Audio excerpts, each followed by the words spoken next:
D'après une analyse préliminaire, la perspective de la 34e édition de la Coupe d'Afrique des Nations, CAN, qui se tiendra en Côte d'Ivoire du 13 janvier au 11 février ne présage pas un scénario favorable pour les 4 équipes nord-africaines qualifiées, l'Algérie, l'Égypte, le Maroc et la Tunisie.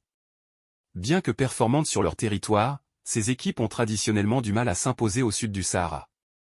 La dernière équipe nord-africaine à avoir remporté la Coupe en dehors de ses frontières est l'Égypte, en 2010 en Angola, tandis que le Maroc l'avait fait en 1976 en Éthiopie. Si l'Égypte a pu maintenir sa position, c'est principalement grâce à la présence de nombreux joueurs évoluant localement dans des clubs tels que Zamalek et Al Ahly, ainsi que des joueurs expatriés en Europe ayant débuté leur carrière professionnelle sur le continent africain. Ces joueurs ont l'habitude des compétitions africaines et sont plus familiers avec les conditions climatiques et les terrains difficiles du continent. En revanche, les équipes algériennes, marocaines et dans une moindre mesure tunisiennes, comptent majoritairement des joueurs binationaux qui n'ont jamais évolué dans des clubs de leur pays d'origine. Cette réalité est également partagée par des équipes comme le Sénégal, la Côte d'Ivoire ou la République démocratique du Congo, RDC. Cette différence de composition n'est pas le seul obstacle.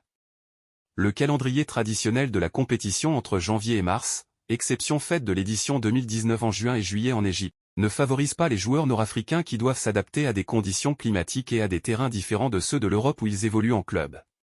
Certains joueurs, comme Naïm Sliti, milieu de terrain des Aigles de Carthage et d'Al Ahly, Qatar, soulignent cette difficulté d'adaptation, tandis que d'autres, comme l'ancien international algérien Rabah Madjer, rappellent des expériences difficiles sur le terrain en raison des conditions climatiques et des terrains de jeu souvent peu propices. Malgré la prise en compte accrue de la qualité des terrains et de l'organisation des équipes nord-africaines, la compétition reste un défi. Les fédérations nord-africaines prennent des mesures telles que l'apport d'une partie des aliments en provenance de Tunisie pour maintenir les habitudes alimentaires des joueurs, bien que ces détails ne garantissent pas le succès sur le terrain.